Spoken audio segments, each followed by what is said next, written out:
आप सभी का इस वीडियो क्लासेस में फिर से स्वागत है। हम लोग इस वीडियो सेशन में देखने जा रहे हैं 10th बायोलॉजी के चैप्टर नंबर 2 श्वसन। श्वसन से संबंधित जितने भी एमसीक्यू बन सकते हैं एग्जाम की दृष्टि से वो सभी हम लोग करने जा रहे हैं यहाँ पे। ठीक, तो चलिए पहला क्वेश्चन स्टार्ट करते हैं।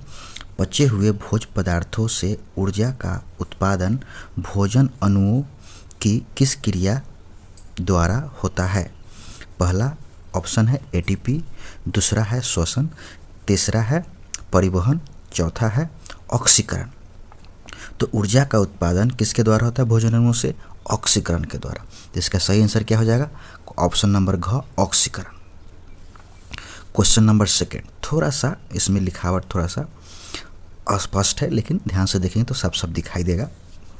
कह रहा है सेकेंड क्वेश्चन, पाइरूवेट ऑक्सीजन की अनुपस्थिति में बदलती है। सीधे क्वेश्चन पूछेगा, जब पाइरूवेट ऑक्सीजन की अनुपस्थिति में बदल जाती है किस में?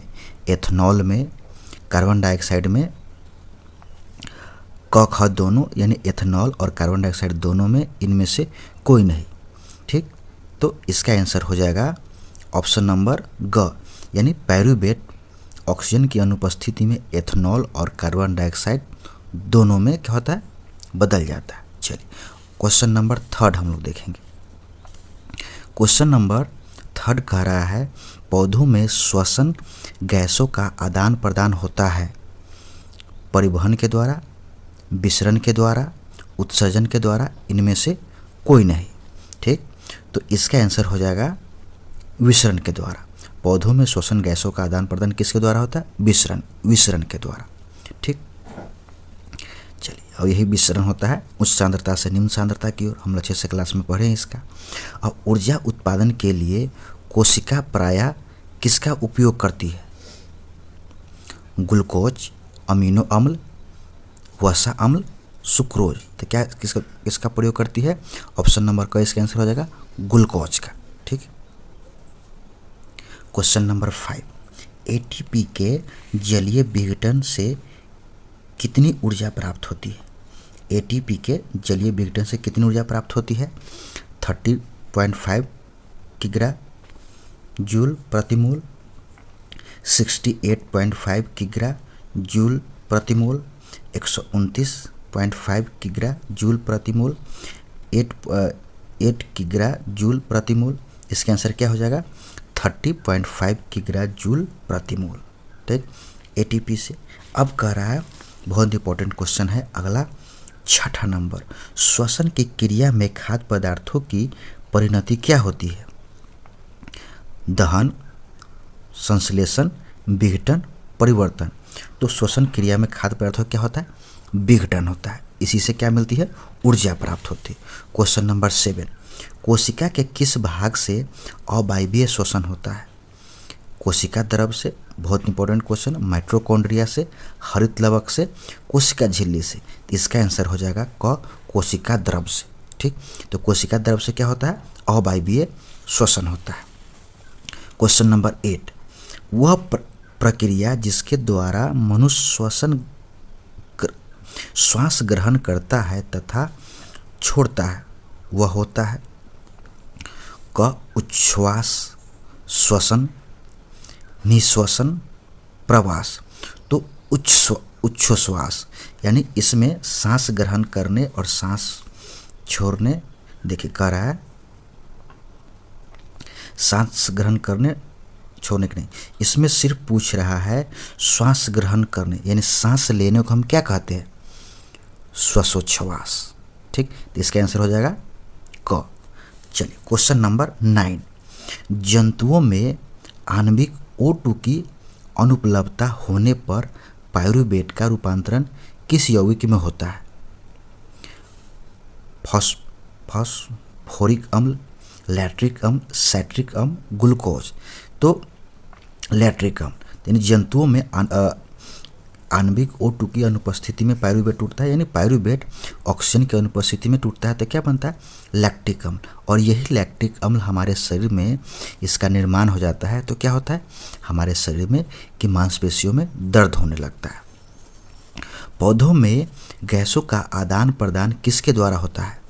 रंध्र के द्वारा, जड़ के द्वारा, तना के द्वारा, टहनी के द्वारा, तो रंध्र के द्वारा। इसी को हम क्या कहते हैं? स्टोमाटा।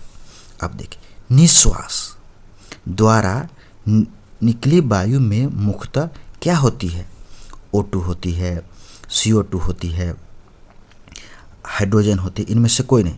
तो निश्वास यानी जो श्वास बाहर निकलता है, श्वास बाहर निकलता है उसमें मुख्य रूप से क्या होती है? CO2 होती है। ठीक, अब देखिए, प्रश्वास वायु में ऑक्सीजन की मात्रा होती है 4%, 21%, 16%, 25%। तो प्रश्वास यानी हम जो सांस लेते हैं उसकी बात कर रहा है, तो इसमें कितना प्रतिशत ऑक्सीजन होती है? 21%। ठीक, अगला क्वेश्चन है, प्रश्वास के समय डायफ्राम क्या करता है? शिथिल हो जाता है, संकुचित हो जाता है, विस्तारित हो जाता है, इनमें से कोई नहीं। फटाफट बताइए इसका आंसर। इसका आंसर हो जाएगा संकुचित हो जाता है, यानी ऑप्शन नंबर ख। नेक्स्ट कह रहा है, वह संरचना जो ट्रैकिया में भोजन के प्रवेश को यानी भोजन के प्रवेश को रोकता है। बहुत इंपॉर्टेंट क्वेश्चन, बहुत बार क्वेश्चन पूछा जा चुका है। ग्रहणी, ग्लॉटिक्स, इपिग्लॉटिक्स, ग्लैंड। इसका आंसर क्या हो जाएगा? इपिग्लॉटिक्स। एक संरचना होती है, मांसल संरचना होती है, जो क्या करता है? ट्रैकिया को ढक के रखता है भोजन करते समय या किसी प्रकार का जल ग्रहण करते समय। अगला क्वेश्चन, क्वेश्चन नंबर 15, हीमोग्लोबिन का सर्वाधिक लगाव होता है ammonia, oxygen, carbon monoxide, CO2। इसका क्या इसका आंसर हो जाएगा? ऑक्सीजन। क्वेश्चन नंबर 16, पाइरूवेट के विखंडन के अंतर्गत CO2 जल तथा ऊर्जा देता है और यह क्रिया कहाँ संपन्न होती है? ठीक, कोशिका द्रव में, माइटोकॉन्ड्रिया में, हरित लवक में, केंद्रक में। तो कहाँ संपन्न होती है? माइटोकॉन्ड्रिया में। ठीक, क्वेश्चन नंबर 17, नेक्स्ट, जलीय पौधा एवं जंतु श्वसन में O2 लेते हैं। जलीय पौधा एवं जंतु श्वसन में O2 लेते हैं जल में घुलनशील गैस से,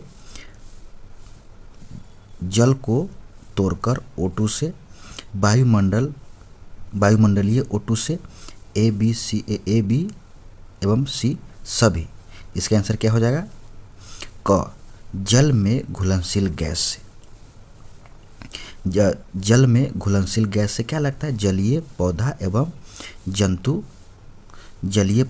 जंतु श्वसन में O2 लेते हैं। यानी जल में जो पौधा होता है एवं जंतु होता है वो ऑक्सीजन कहाँ से लेते हैं?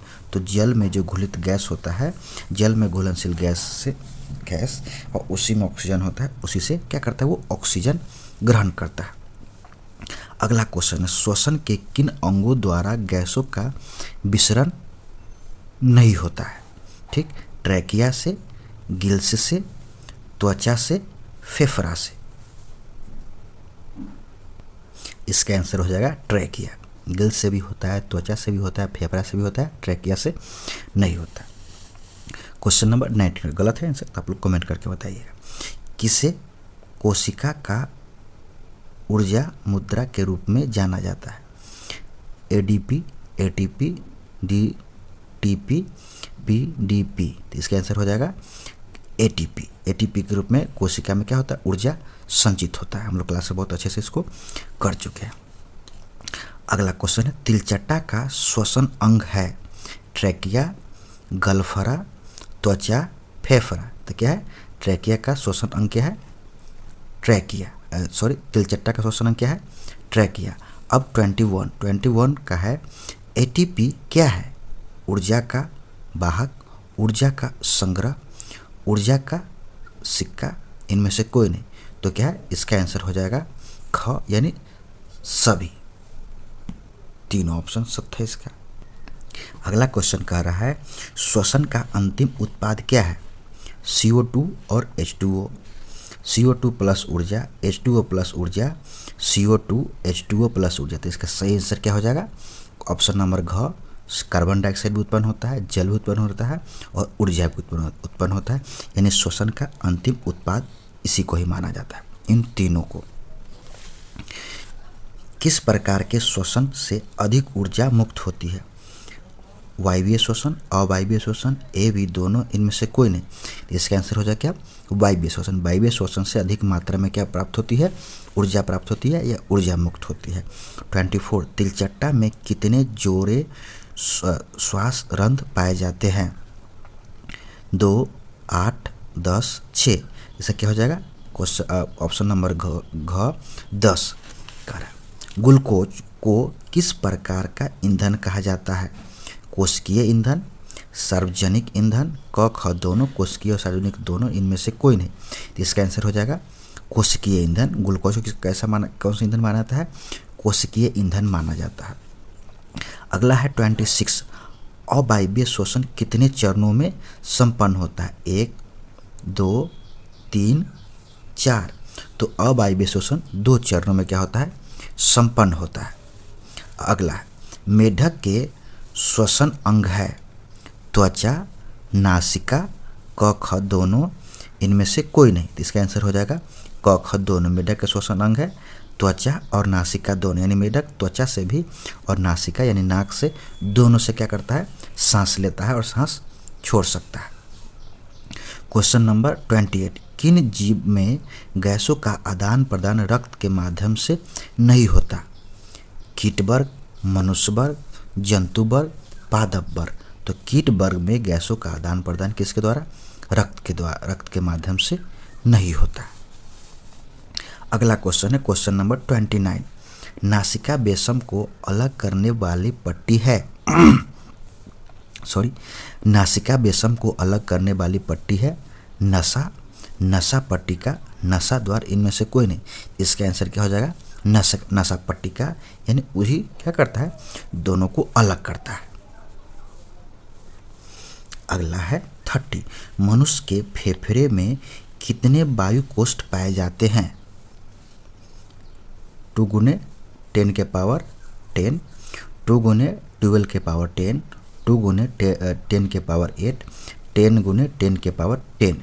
तो इसका आंसर हो जाएगा आपका 3 गुने 10 के पावर 8। इतने ही मनुष्य के फेफड़े में वायु कोष्ठ क्या होती, पाई जाती। चलिए ठीक है। अगला है क्वेश्चन नंबर 31 फेफड़े में श्वसन गैसों का आदान प्रदान के लिए कितना सतह होता है, 400 से 500 वर्ग फीट, 400 से 600 वर्ग फीट, 900 से 1000 वर्ग फीट, 400 से 800 वर्ग फीट। तो इसका सही आंसर क्या है, 400 से 800 वर्ग फीट। बहुत बड़ा एरिया होता है, हम लोग 6 से क्लास में इसको कवर कर चुके हैं। और क्वेश्चन नंबर 33 ऑक्सीकृत रक्त को कौन सा रक्त कहा जाता है, कोशिकीय रक्त, फेफड़ा रक्त, मनुष्य रक्त, सिरीय रक्त। सिरीय रक्त यानी भेड़ में बहता है उसे कहते हैं ऑक्सीकृत रक्त। तो ऑक्सीकृत रक्त को क्या कहते हैं, सिरीय रक्त। ठीक, अब चलो इस वीडियो को हम लोग यहीं पे समाप्त करते हैं। Thank you for watching.